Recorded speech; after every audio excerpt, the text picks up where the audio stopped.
안녕하세요, 모타나입니다. 제가 얼마 전에 친구를 만났는데 제가 자전거를 타다 보니까 친구를 자전거를 입문을 시켜보고 싶었어요. 그래서 말을 했더니 자전거를 갖고 있지 않기 때문에 탈 수가 없다 이렇게 말을 하더라고요. 자전거는 근데 소유하고 있지 않으셔도 얼마든지 타실 수가 있습니다. 특히 서울에 계신 분들은 따릉이라는 아주 좋은 수단이 있어요. 그래서 이번 영상에서는 따릉이 이용 방법과 그에 관련된 꿀팁을 전달해 드리도록 하겠습니다. 우선 따릉이를 사용하기 위해서는 앱을 설치하셔야 되는데요. 앱을 설치하시고 회원 가입을 하시는 게 좋습니다. 비회원도 사용이 가능하긴 하지만 회원을 가입하셔야 여러 가지 혜택도 받으시고 이용 데이터를 저장하실 수가 있습니다. 구글 플레이 스토어나 애플 앱 스토어에서 서울 자전거 따릉이 앱을 찾아서 설치하시면 이렇게 아이콘이 생성이 됩니다. 앱을 실행시킨 후 회원가입을 하시면 첫 화면이 이렇게 뜨는데요. 보시는 것처럼 현재 위치 인근에 있는 자전거 대여소와 대여 가능한 자전거 대수가 나타납니다.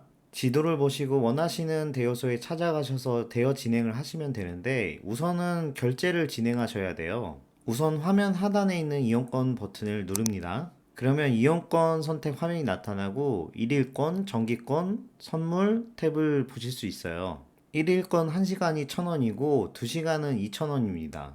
정기권을 원하시는 분은 정기권 탭에 들어가시면 이용 기간을 설정하실 수 있으니까 원하시는 기간 설정하셔서 결제 진행을 계속 하시면 됩니다. 저는 하루만 사용할 거기 때문에 1일권 1시간을 결제해 보도록 하겠습니다.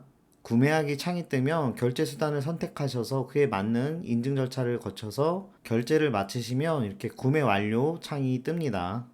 자, 이제부터 제가 따릉이를 오랫동안 타셨던 분들도 헷갈리거나 모르시는 꿀팁을 전해드리겠습니다. 바로 1일권 개념인데요.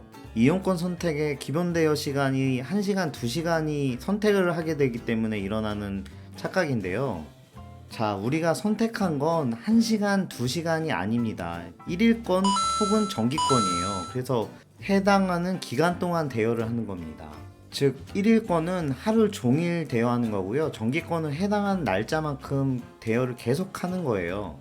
1일권 기본 대여 시간 1시간짜리라고 예를 들면 1시간 내에 반납을 하시면 새 자전거로 다시 1시간을 대여 받으실 수 있는 겁니다. 2시간짜리면 2시간 내에 반납하시면 2시간을 또다시 대여할 수 있다는 말이 되는 거겠죠?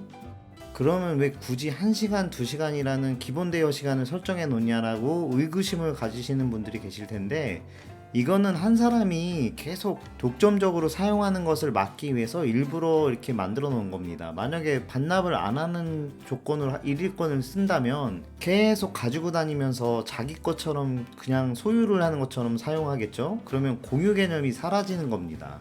그래서 기본 대여 시간 내에 대여소에 반납하도록 만들어 놓은 겁니다.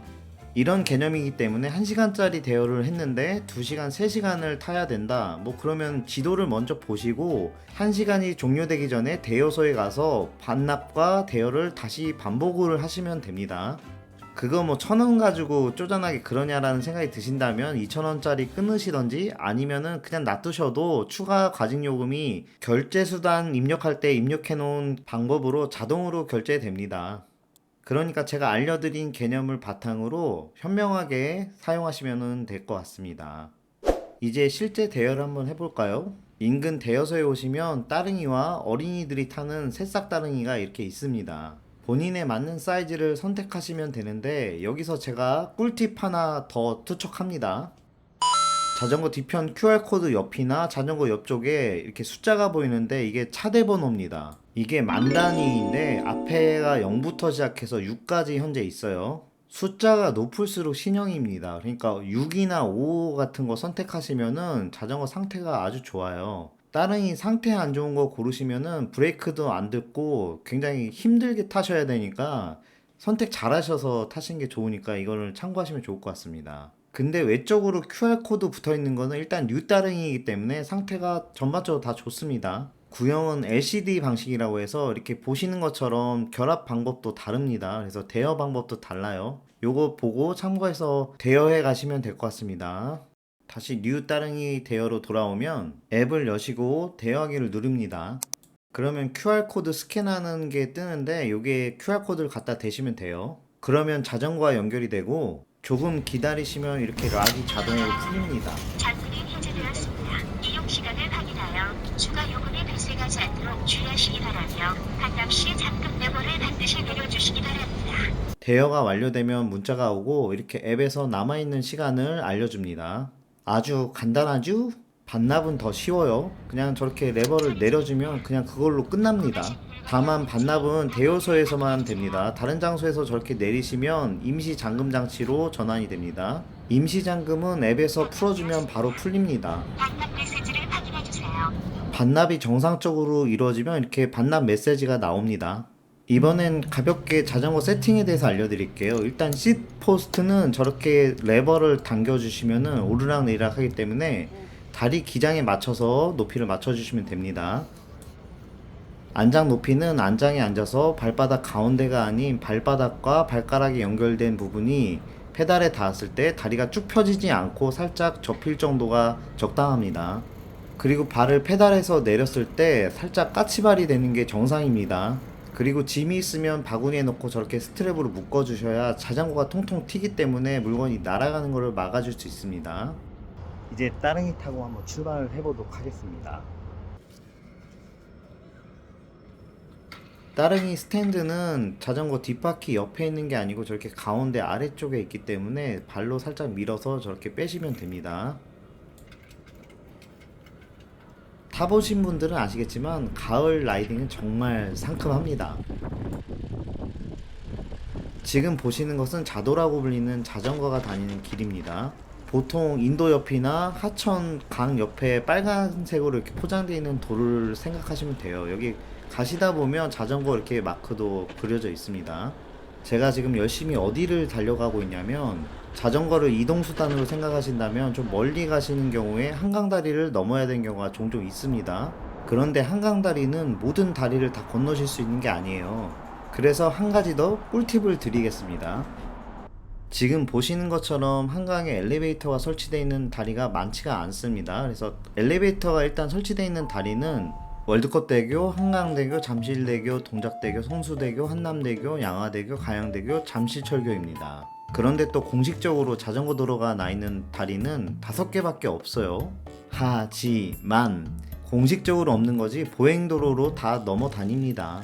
그리고 좀 더 정보를 드리자면은 이거는 서울시에서 발표했던 건데 2021년도에 발표된 내용입니다. 지금 보시는 것처럼 현재 이 정도밖에 없는 것을 향후 2026년까지 상당 부분 많은 다리에 엘리베이터와 통행이 가능한 시설들을 만든다고 합니다.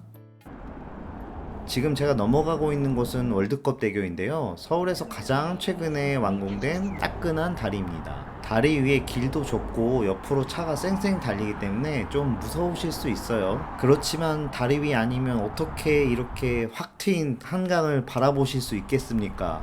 그래서 많은 자덕분들이 한강 다리를 넘어 다닙니다. 그리고 공식적으로는 자도가 아니기 때문에 자전거 끌고 가셔야 되긴 하는데 그런 사람 별로 없어요. 한 가지 다리 위에서는 횡단보도 넘어가실 때 저렇게 버튼을 누르셔야 신호가 바뀝니다. 그냥 기다리시면은 신호 안 바뀌어요. 월드컵 대교 넘어간 이유가 하늘공원을 가기 위해서였는데 시즌이라 그런지 사람이 너무 많더라고요.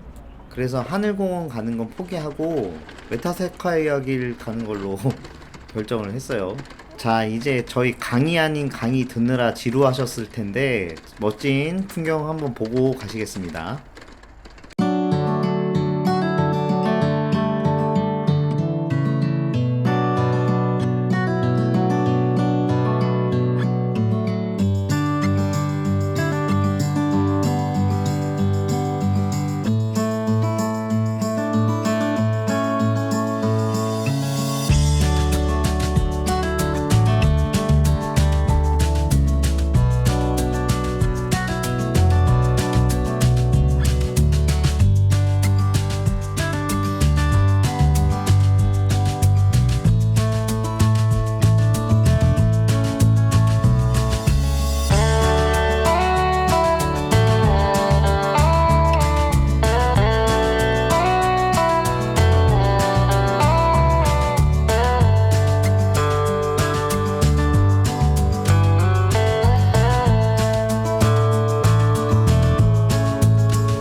자덕분들에게는 말씀드릴 필요가 없을 것 같고, 자전거를 안 타셨던 분들에게는 자전거를 타시면서 친환경 시대의 에코라이프를 실천하시면서 건강과 환경을 다 챙기셨으면 좋겠습니다. 그러면 저는 또 다음 영상에서 찾아뵙겠습니다. 감사합니다.